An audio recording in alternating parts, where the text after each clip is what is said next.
sobre las aguas que están en nosotros, ¿verdad? No sé si alguien recibió una palabra, una visión. Siempre esperamos. Sí.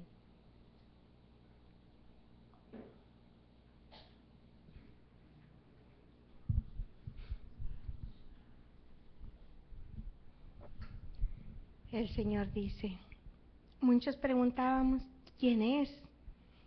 ¿Quién es? Porque aquí se mira una luz muy grande. Y muchos preguntaban, ¿quién es? Y el Señor decía, yo soy quien soy.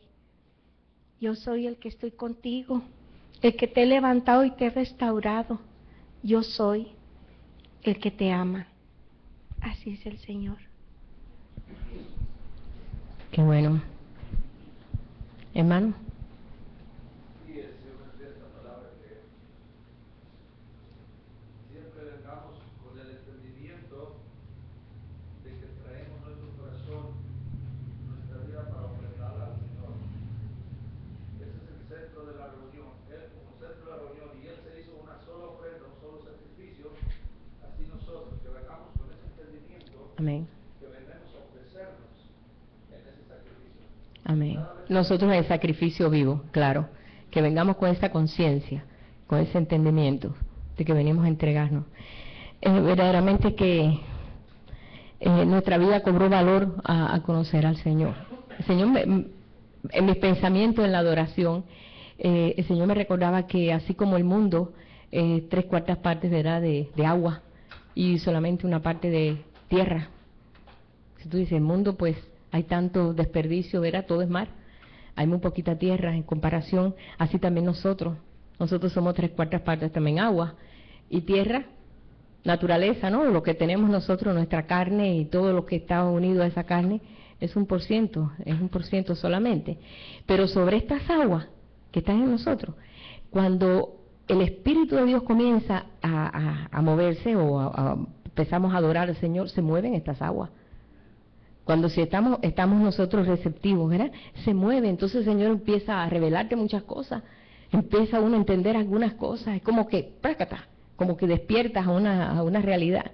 Y por eso es que vienen visiones y vienen tantas cosas en el momento que estamos desconectados y conectándonos con el Espíritu de Dios. ¿Por qué? Porque somos espíritu, alma, y la parte visible de nosotros es cuerpo, pero somos más etéreos que natural, que físico. Y esa parte de nosotros pues se está desarrollando y le damos gracias al Señor porque Él es nuestro creador y Él se ha dado a conocer. Y dice que verdaderamente que nuestra vida ha cobrado valor al conocerle a Él, porque nuestra vida realmente ¿qué valor tiene? Un valor quizás pues que viene de antepasados, recuerdos, pero a veces si no encontramos la razón de nuestra vida, ni para qué somos, porque quiénes somos y hacia dónde vamos, no cobra ese valor cuando uno verdaderamente se topa con la realidad de que es un Dios y que tú eres la obra de sus manos, tú eres su obra maestra, y esto nos anima a nosotros al saber estas cosas. Yo estaba aquí mirando que en el Salmo, hay un Salmo que se dice por primera vez en 2 de Samuel, en el capítulo 22, 33, dice, cuando David se dio en la batalla contra Saúl, contra todos los que estaban contra de él, él escribió este Salmo, y dice, Dios es el que me ciñe de poder, el que despeja mi camino. Él sabía quién despejaba su camino. A veces necesitamos que nos despejen el camino para saber en qué camino vamos. Por eso Jesús dijo, yo soy el camino. Si me encuentras a mí, encuentras el propósito, por qué tú vives y por qué andamos y por qué somos. Como dice, en Él vivimos, en Él nos movemos, en Él somos su pueblo. Entonces, Él como decía Andrés, Él es el centro de todo. Cuando nosotros descubrimos al Señor como el centro de nuestra vida, las cosas van a tomar otro camino, ¿sí? Y me viene a la mente este hombre que se llamaba Enoc. Cuando Enoc, que verdaderamente pues fue un hombre que tomó en serio la promesa que se le dio allá a Adán.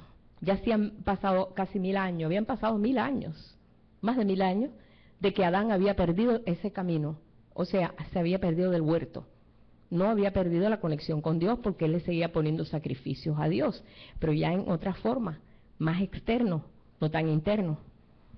Pero él, lo que él dejó en herencia, llegó hasta Enoc, que era la 7ª generación.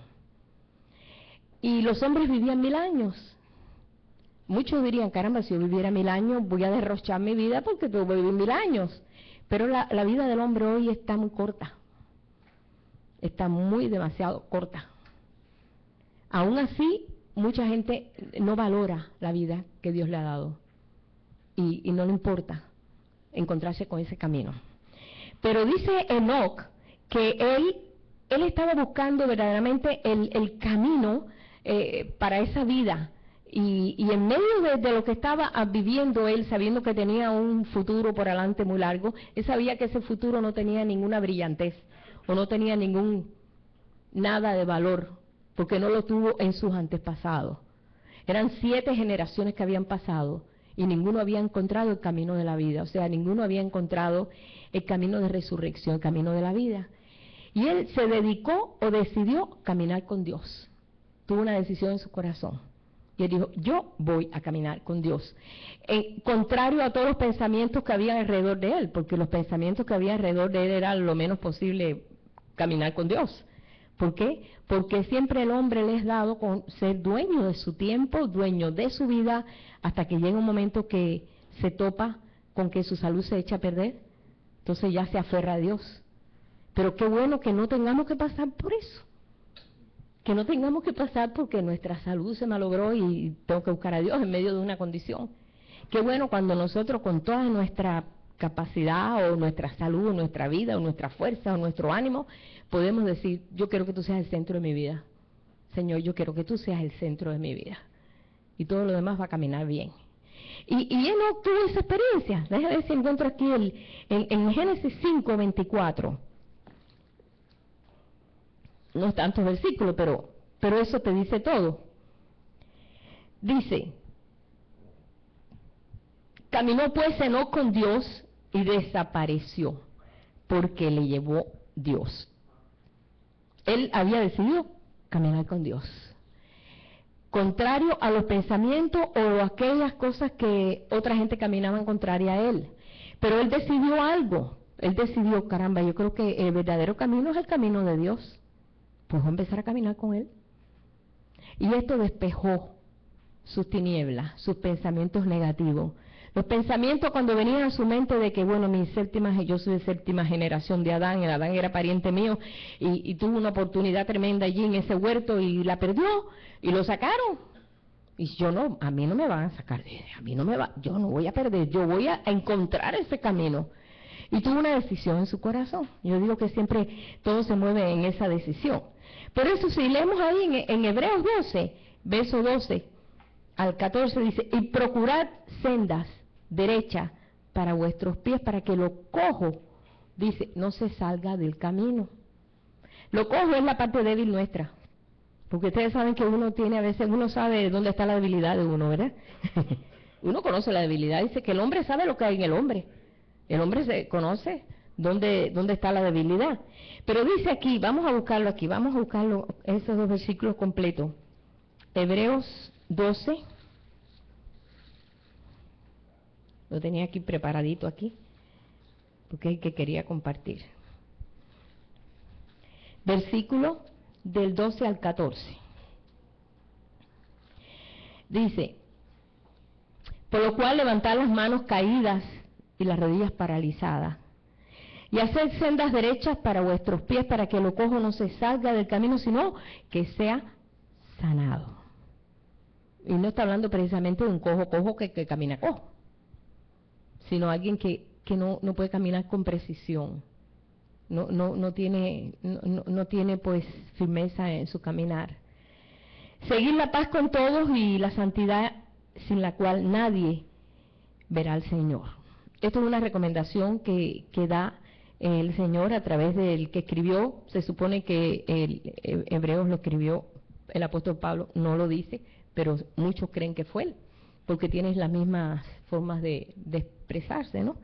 Pero bueno, quien quiera que haya sido, lo dijo en el Espíritu.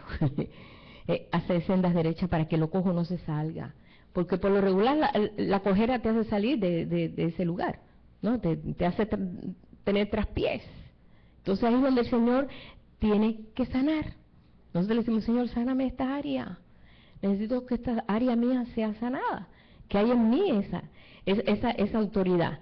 Bien, por eso Él mismo se nombró el camino. Él mismo se nombró el camino. ¿Ustedes quieren caminar bien? Yo soy el camino, yo soy la verdad, yo soy la vida. Mucha gente dice, bueno, ¿cuál será el camino uno para que todo me salga bien? ¿Qué debo hacer para que todo me salga bien? Bueno, yo una vida recta, pues una vida sin meterme con nadie, pues, ¿qué debo hacer? Él es el eje de nuestra vida, o sea, Él debe ser el centro de nuestra vida para que todas las cosas se ordenen. Yo decía dentro de mí, Enoc sabía que él podía vivir más de 1000 años, vivían los hombres, vivían, bueno, casi 1000 años, no llegaban a eso, pero él, el tiempo que él vivió en la tierra no llegó ni a 900, ni a 800, ni a 700. A la mitad de sus días, ese fue con Dios. No vio muerte. Dice, ¿cómo fue eso? Dios sabe cómo fue. Fue un ejemplo tremendo que mostró el Señor que verdaderamente este hombre escogió, dice, la mejor parte. Él escogió la mejor parte, a pesar de lo que podía tener para él. Pero si nosotros vamos aquí, en Judas 11, hay otro camino, que es el camino de Caín. Hay el camino de Enoc, pero hay el camino de Caín. El camino de Caín que se encuentra en el libro de Judas, pero no Judas Iscariote, este Judas es el apóstol, no Judas Iscariote.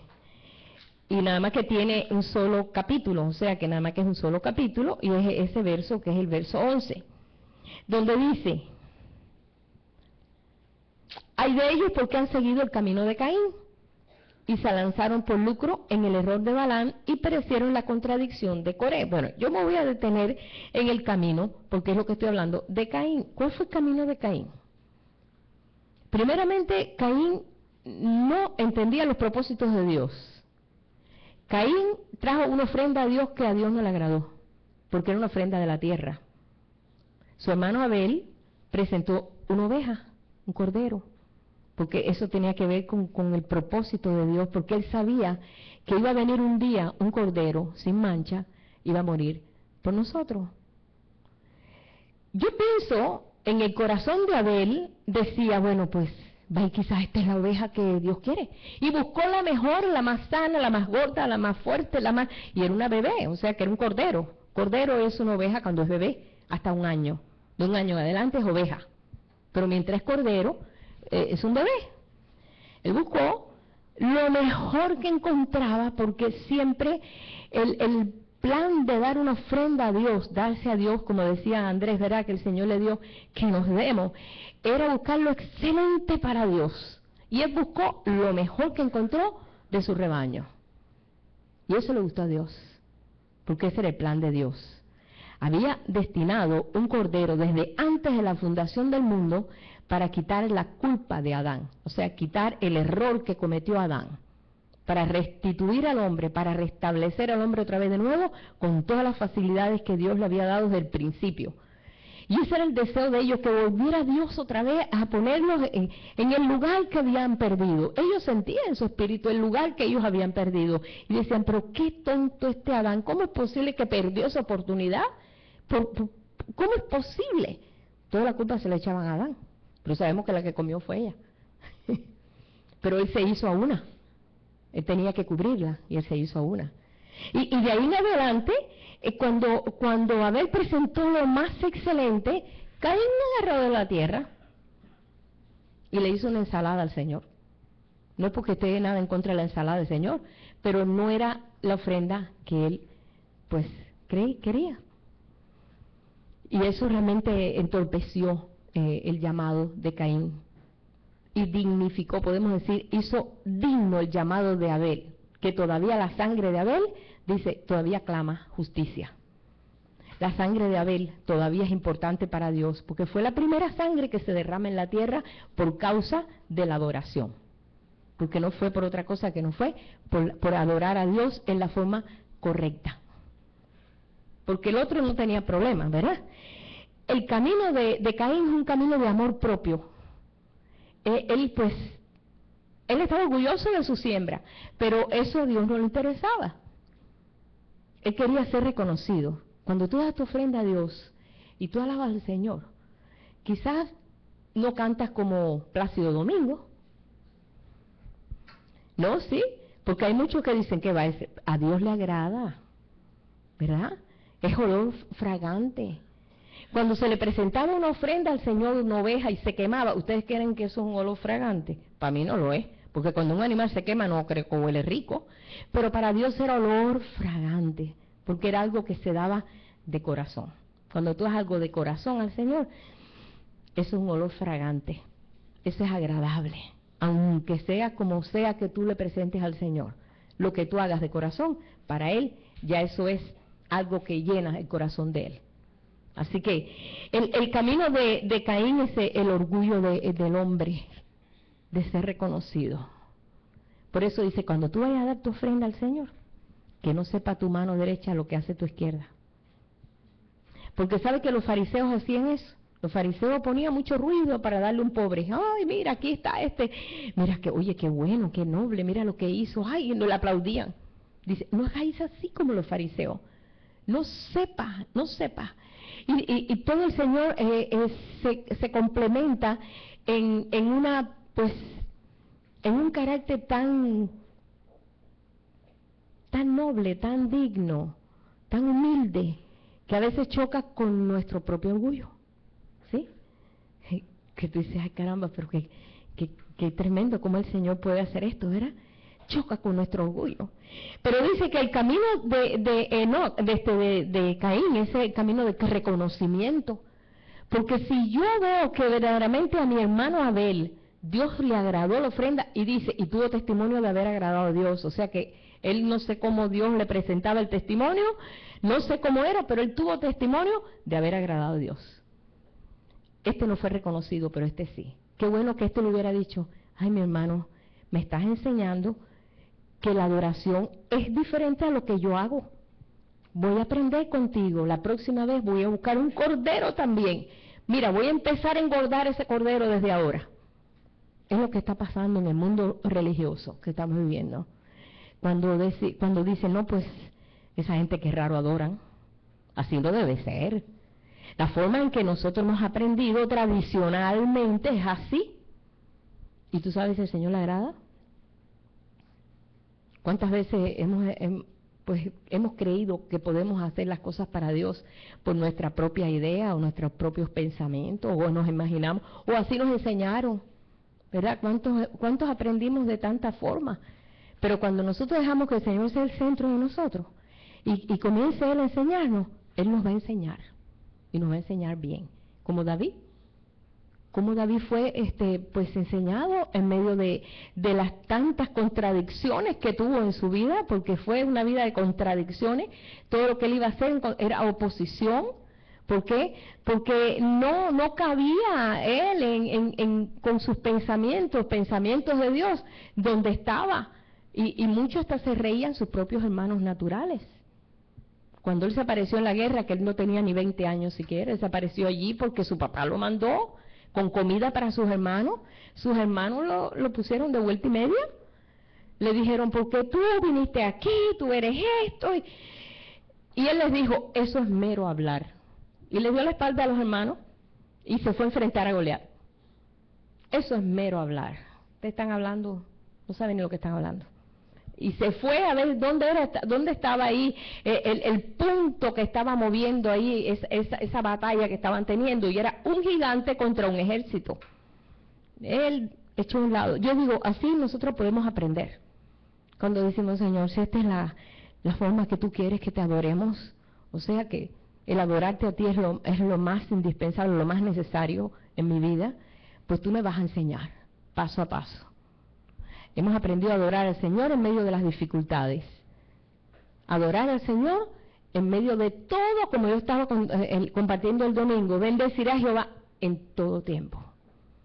En los tiempos buenos, en los tiempos malos, en los tiempos de sequedad, en los tiempos de abundancia, en el tiempo me lo bendeciré siempre, aún como quiera que esté la situación. David por eso es que pudo vencer, porque encontró la llave. Por eso dice, el que venciere le daré la llave de David. Por eso encontramos en Apocalipsis, en una de las recomendaciones a una de las iglesias, el que venciere le daré la llave. ¿Cuál era la llave de David? El amor que tenía por el Señor, que eso abría puertas donde quiera.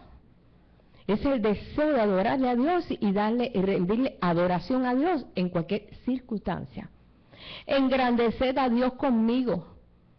Y él buscaba siempre gente que engrandeciera a Dios con él. O sea que él buscaba apoyo, ¿no?, en otras personas, pero él lo hacía, él adoraba a Dios, él no le importaba, él adoraba a Dios. ¿Ustedes recuerdan cuando quisieron apedrear a David? 600 hombres querían apedrear a David, porque se habían robado del campamento todas las mujeres, todos los niños, y aquellos, ¿verdad?, se los llevaron secuestrados. Y sus propios amigos, sus propios hombres hablaron de pedrear a David, porque mira lo que había pasado a sus esposos y sus hijos. Y el único que tenía un pensamiento diferente fue David, que dijo, espérense, agarró un efod, se lo puso y consultó a Dios. Espérense, porque había una angustia muy grande, todo el mundo no sabía dónde iba a parar su familia. Pero lo que hizo fue, vamos a detenerlo y vamos a consultar a Dios. Dios inmediatamente vio la actitud de él y dijo, ¿sabes, David? Persíguelo y lo alcanzarás. Lo persiguieron y lo alcanzaron. Alcanzaron las mujeres, los niños, hasta los botines. O sea, Dios le dio, siempre Dios te da mucho, baja, abundantemente de lo que pedimos. Dios le dio más de lo que era. Y Dios restituyó, pero no se volvió loco, no se desesperó, no llegó al punto de decir, ¿y ahora qué hago, Dios mío? Él sabía quién estaba sobre él. Él sabía, yo sé que Dios es mi guiador, ese es mi camino, yo estoy caminando en él. Señor, dime, dame la estrategia. Ahí la tienes. Inmediatamente se la dio. Y esta es una actitud de adoración que tenían todos estos. Por eso cuando habla aquí en Judas, que hay un tipo de creyente que no entiende eso, no puede entender eso. ¿Por qué? Porque no se da el Espíritu de Dios. Si tú te das el Espíritu de Dios, vas a empezar a entender mucho lo que es el camino del Señor en nuestras vidas. El camino del Señor no es un camino religioso, es un camino de entrega. Es un camino de reconocerle, dice, reconócelo en todos tus caminos y Él enderezará tus veredas. Entonces, cuando nosotros reconocemos a Dios en los caminos que andamos y decimos, Señor, mira, estoy en medio de este conflicto, pero yo quiero que tú decidas por mí, que enséñame tus caminos, ayúdame en tus sendas a andar, ayúdame a no desviarme, Señor. Porque mira, nuestra vida no toma ningún valor realmente cuando andamos en nuestros propios caminos. Vivimos, pero nada más que vivimos, sin glorificar realmente al Señor, que es lo que es más importante. Dice, el camino de Caín es el camino de venganza. Eso fue lo que hizo Caín. Dijo, voy a esperar a que mi hermano vaya ahí al paso y lo voy a matar. Nunca nadie había matado a nadie. Es el camino de venganza, es el camino de la falta de perdón, es ese camino que nos va amargando. Nosotros conocimos mucha gente que llegaron a ese camino y terminaron pues muy mal, hermano, porque llegaron al punto de nunca perdonar. Siempre nos acordamos de una hermana que decía, yo no perdono al asesino de mi hija. Digo, no, tú no tienes que estar de acuerdo con el que la mató, pero tú tienes que soltar eso, porque toda la vida así iba resentida por lo que le había pasado. Y estaba en una silla de ruedas. Y le dijimos, mira hermano, si oramos, el Señor te levanta y dice, aunque me quede toda la vida sentada, no la perdono, no lo perdono, jamás lo perdono. Y murió así. No es el hecho de decir que bueno, lo aplaudo porque mató a mi hija, no. Es el hecho de decir, Señor, esta causa tuya es la venganza, tú pagarás. Yo no voy a pagar. Solamente era eso. Y era una persona cristiana desde que, digo, le salieron los dientes en la iglesia porque toda la vida creía en la iglesia. Mas no había entendido los principios de Dios. Y estos son principios. El camino de Caín es un camino de venganza, un camino de justicia propia. De decir, no, pues el que me la hace me la paga, yo soy. Eso fue lo que pasó. Por causa de lo que hizo Abel. Lo que hizo fue digno, es glorioso, es precioso, es hermoso, pero para él era feo, horrible, terrible. Completamente, una mente completamente diferente. Es el camino de la falsa justificación. Yo soy el bueno, Abel es el malo. Porque Abel se cree mucho, yo soy el bueno. Verdaderamente, si tú te pones a leer el futuro que tuvo, bueno, ya es el pasado, por supuesto, pero el futuro que vivió Caín, se acabó su propósito de hijo. Dios lo siguió bendiciendo, déjenme decirle, porque dice, y si alguien me encontrara y me matara, Dios puso una marca en él. Le dijo, no, lo único que no tienes propósito ya, tu vida es sin propósito. Y él siguió, hizo su familia y todo, lejos de los propósitos de Dios. Dios le dio, como podemos decir, camino ancho. ¿Ok? ¿Tú quieres el camino ancho? Vete al camino ancho. Pero ya no se habló más nunca de Caín. Más nunca. El propósito. Y de Abel todavía la sangre de Abel está fresca para Dios. ¿Por qué? Porque lo hizo, fue algo digno que hizo. Bien, vamos a leer aquí, quiero que leamos aquí en... Úyeme, el tiempo se está cortando. No empezamos hoy tarde, ¿verdad? Vamos a ir a Colosenses un momentito, vamos a Colosenses. Quiero leer aquí en Colosenses 2, capítulo 2, verso 8 al 9.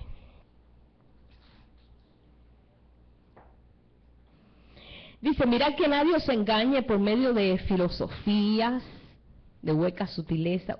Realmente mucho pueblo de Dios se está rigiendo por filosofías, por huecas sutilezas, por tradiciones, como dice aquí, según las tradiciones de los hombres. Hay muchas religiones que se iban por tradiciones, pero eso no da crecimiento, no lo ha dado. ¿Por cuántos años estuvimos en tantas tradiciones y no hubo crecimiento nosotros de ningún tipo, ni conocimiento de Dios? Lo hacíamos porque así lo hacía abuelita, tatarabuela y tatarabuela lo hacía, y hay que hacerlo porque mi tatarabuela lo hacía. Y eso era lo único que podíamos nosotros, pues, delante de Dios decir, bueno, yo hago esto porque así me enseñaron. Pero sin razón, sin entendimiento de por qué hacíamos las cosas tradicionalmente. Pero aquí dice el apóstol, cuídense de las tradiciones.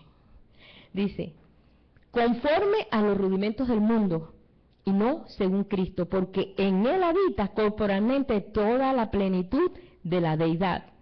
Y vosotros estáis completos en Él. Estamos completos en Cristo. Tenemos la habilidad que el Espíritu Santo de Dios en nosotros nos puede revelar a Cristo. Si es que queremos. Porque si nosotros, por ejemplo, mira, hay muchas escuelas aquí, hay escuelas elementales, middle school, high school, college. Y mucha gente dice, bueno, voy a llegar nada más que hasta elemental. Pero ahí siguen habiendo escuelas. Pero yo decido si quiero seguir, o yo decido si me quiero preparar. En el camino también tú decides si sigues conociéndole. Dice, proseguiremos conociéndole. El conocer de Dios es un conocer de relación. Si no hay relación, hermano, nunca vamos a conocer a Dios como Dios quiere ser conocido.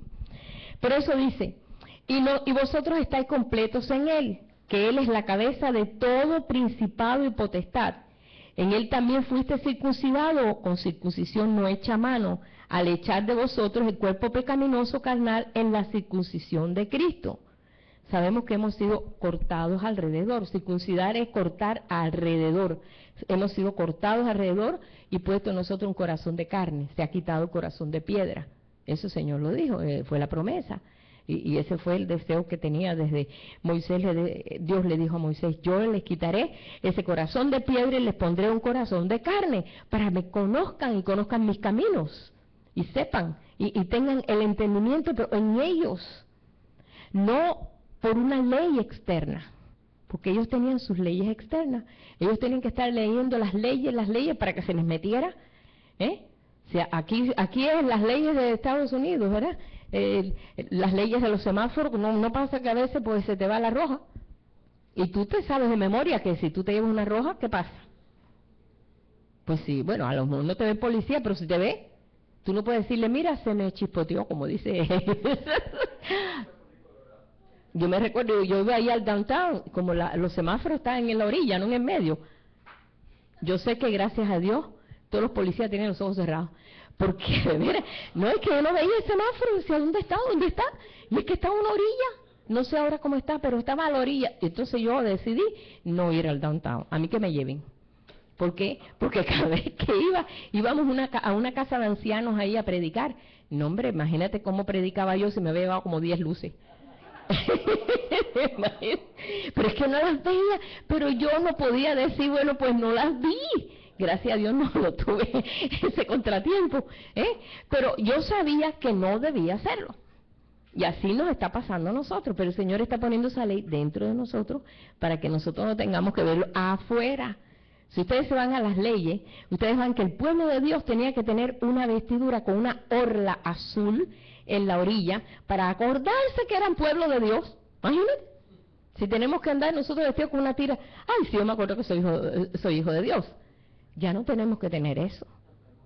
Ya es interno, porque sí, ellos tenían que tener eso, porque Dios tenía que enseñarles a ellos externamente. Pero ahora el Señor nos está enseñando internamente y Él se ha constituido camino. Él es el camino. Entonces, teniéndolo a Él, tenemos el camino. Ahora, depende de nosotros si yo quiero un día caminar por acá y otro día caminar por acá y otro día caminar. Ya eso es cuestión mía. Dios nunca, jamás nos va a obligar a la fuerza. Dios no es así. Él espera que tú decidas. ¿Sí? Yo siempre veo esto como un ejemplo que dio una vez un hermano. No me recuerdo qué hermano fue. Y este hermano dice que iba manejando y la esposa iba al otro lado allá de la ventanilla, pegada a la ventanilla, y él aquí. Y le dice la esposa, óyeme, ¿tú te acuerdas cuando éramos novios? Que íbamos tan pegaditos. Y yo, íbamos tan pegaditos, pero ya no es así, dice él. Yo estoy en el mismo lugar. Tú eres la que estás echado. Sí, yo estoy en el mismo lugar. Tú eres la que estás echado para allá. Pues sí, ajá, él no se había movido de su lugar. Entonces, así nos pasa. El Señor está en el timón. Él está en el timón y nosotros somos los que decidimos si echarnos más allá o echarnos más acá. Y entonces somos nosotros. Dios nunca va a usurpar tu decisión. Dios no es usurpador. Él no hace eso. Dios espera que tú vayas voluntariamente. Dice, yo estoy en la puerta y llamo. Si alguno oye mi voz y abre la puerta, entraré a él y cenaré con él y él conmigo. O sea, mira qué caballerosidad, qué galante. Él no va a hacer las cosas a la fuerza. Así que nosotros tenemos que conocer que nuestro Dios es un Dios muy, muy caballeroso para hacer las cosas así. Dice que hagamos todo voluntariamente y de corazón. Y eso le agrada a Dios. Esa es la ofrenda más hermosa que nosotros podemos presentarle a Dios. Ofrecernos a Él voluntariamente. Un sacrificio voluntario. Un sacrificio que le decimos, Señor, tú eres merecedor. Tú mereces todo. Como le decía David en ese salmo, en ese segunda de Samuel. Quiero leerlo ahí, vamos a terminar ahí ya porque ya vi que la hora se fue ya. Y me gozo, ¿sabe por qué? Yo tengo una prima en España, en Girona, que está bien allá arriba, pegado a Barcelona, pegado con la frontera de Francia. Ella fue a pasar ahí unos meses con su hija que vive allí. Yo le mandé la página, no solo la página, sino lo que grabamos aquí, se lo mandé. Y dice ella que eso es lo más maravilloso que ella ha recibido desde que llegó a España, porque extraña mucho. Dice, poder adorar al Señor junto con ustedes. Y ella ahora, yo sé que me está oyendo. Y va a ser un gozo tremendo cuando ella escuche que, pues yo estoy hablando de ella. Está allá en Girona, pero es como si estuviera ahorita aquí con nosotros. Y a mí esto me da un gozo tremendo de que podamos compartir, aunque hayan dos, aunque haya uno, aunque haya tres. Yo sé que hay muchos hermanos, como están los hermanos Noreli y Luis, allá en Venezuela, que no se pierden estos servicios, mi amiga Loida en West Palm Beach y otros más, ¿verdad? Esto me da un gozo tremendo. Así que yo quiero compartir aquí en 2 de Samuel, y que tomen ellos estas palabras realmente, porque el domingo va a ser las elecciones en Venezuela y hay mucha tensión, ¿sí? Y nosotros mantener en oración de que Dios tome control de todo, que sea el Señor el que tome control de todo. Hay mucha tensión, pero el Señor es el enseñoreador es Él, y declaramos eso, ¿sí? Para mis hermanos que están allá en Venezuela ahorita. La hermana Verónica también, que va a venir pronto. Las que se acuerdan de la hermana Verónica, pronto va a estar aquí. Bien, segunda de Samuel 22, es un cántico de liberación de David, después que venció todo lo que pasó con Saúl y todo lo que sufrió él.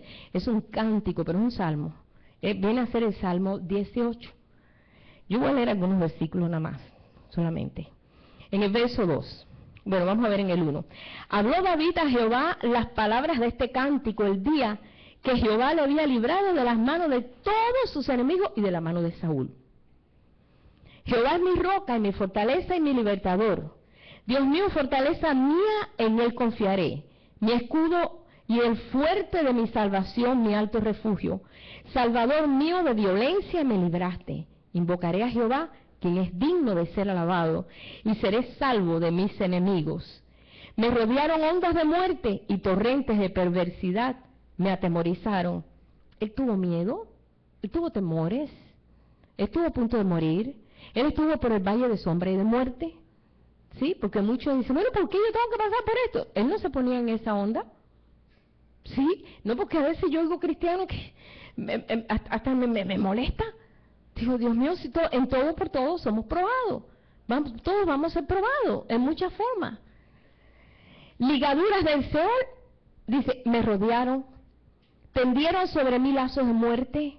En mi angustia invoqué a Jehová, clamé a mi Dios, y él oyó mi voz desde su templo, y mi clamor llegó a sus oídos. En medio de ese dolor que le estaba viviendo, huyendo de su enemigo que lo buscaba con miles de hombres, de soldados, para matarlo. La tierra fue conmovida y tembló y se conmovieron los cimientos de los cielos, se estremecieron, porque se indignó él. ¿Quién? El Señor. Él veía las grandezas de Dios en medio de lo que estaba viviendo.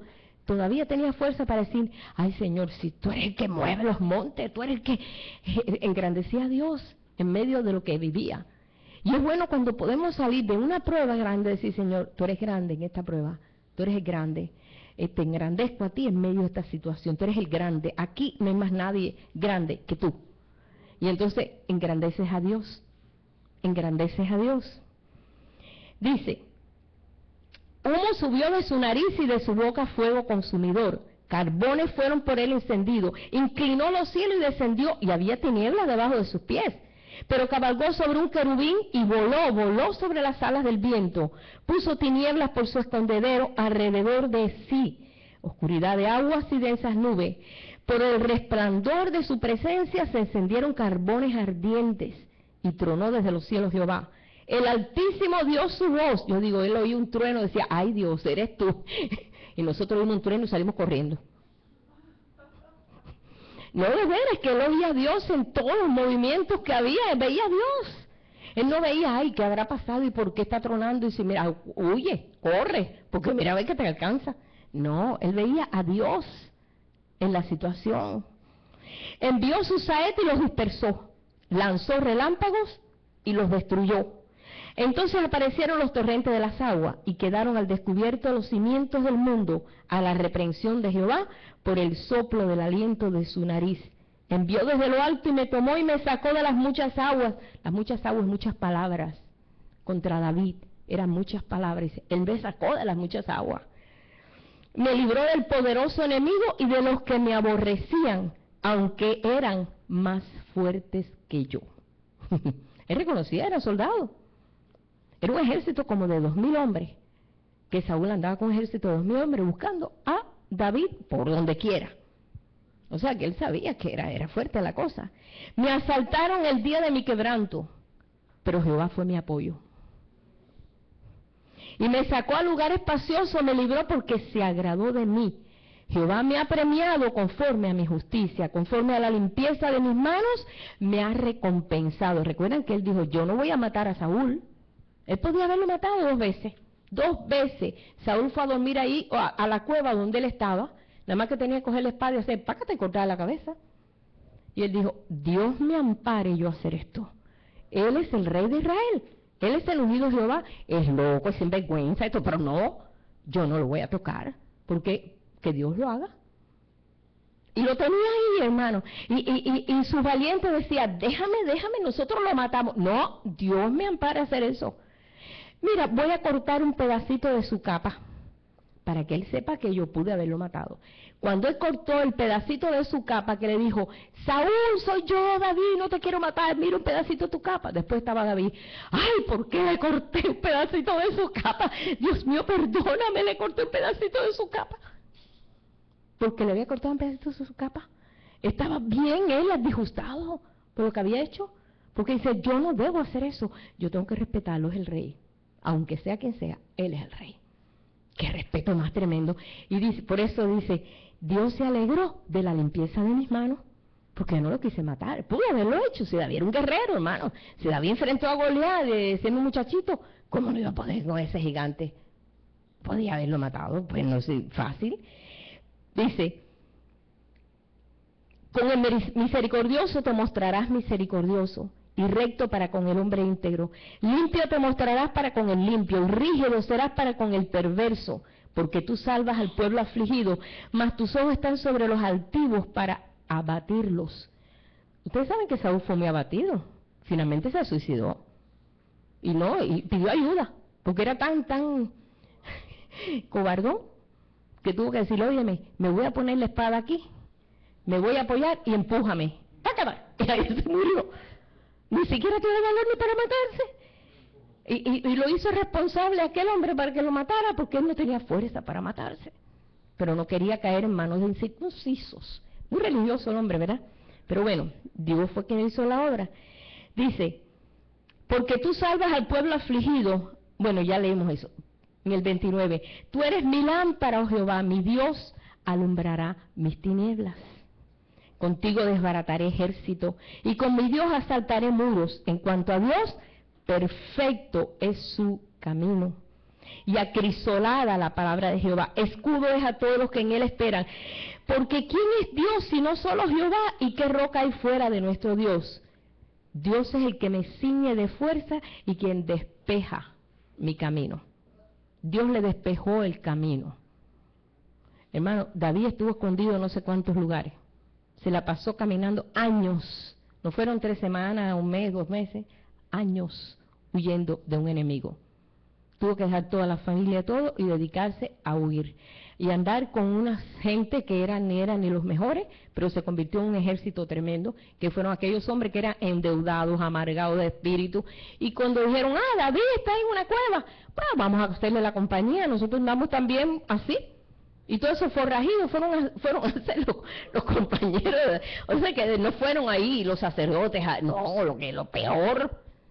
Pero la actitud de David purificó a esos hombres, los cambió. Y los hizo unos valientes increíbles. Dice, esos son los valientes de David. ¿Por qué se volvieron valientes? Porque su jefe era valiente. Porque su jefe sabía encarar. ¿Por qué el ejército de Saúl era una basura? Porque su jefe no servía para nada. Y el ejército de Saúl huyó delante de Goliat. Y el ejército de David, que era un ejército que se formó de la nada, era un ejército que encaraba. Dice que fue tanta la lucha que tuvieron que cuando una de las veces que hubo que pelear allí cuidando un sembradío, creo que era de lentejas, no sé, ese valiente con una espada detuvo a todos los enemigos para que no destruyeran ese campo, porque era un campo donde era el alimento. Dice, y la espada se le quedó pegada en la mano. ¿Viste cómo peleó? Los valientes de David fueron hombres de renombre, pero eran una basura primero. Pero el ejemplo que les dio David los hizo dignos para ser verdaderamente tremendo ejército. Dice, y vamos a terminar ahí, quien hace mis pies como de siervo y me hace estar firme sobre mis alturas, quien adiestra mis manos para la batalla, de manera que se doble el arco de bronce con mis brazos.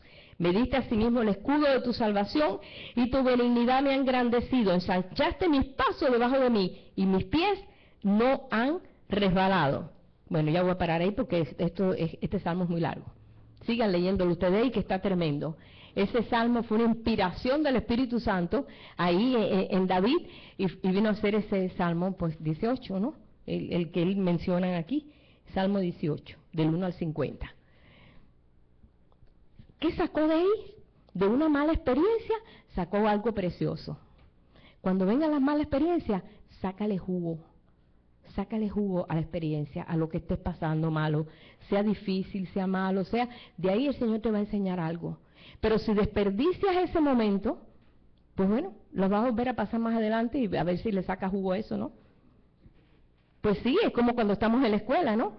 No pasamos la prueba, entonces pues prepárate para otro examen, pero ahí no queremos pasar otro examen. Señor, enséñame en tus sendas a andar. Tú eres mi camino, tú eres mi verdad, la verdad tuya está en mí y tú eres la vida en mí. Y yo quiero caminar en esa verdad. Y yo creo que es una oportunidad que se nos da. ¿Cuánto tiempo vamos a estar aquí en la tierra? Dice, algunos no verán muerte. Esto es un gran misterio, pero lo que estamos viviendo, vamos a vivirlo. No vamos a desperdiciarlo. Vamos a vivirlo. Sácale jugo a lo que estás viviendo.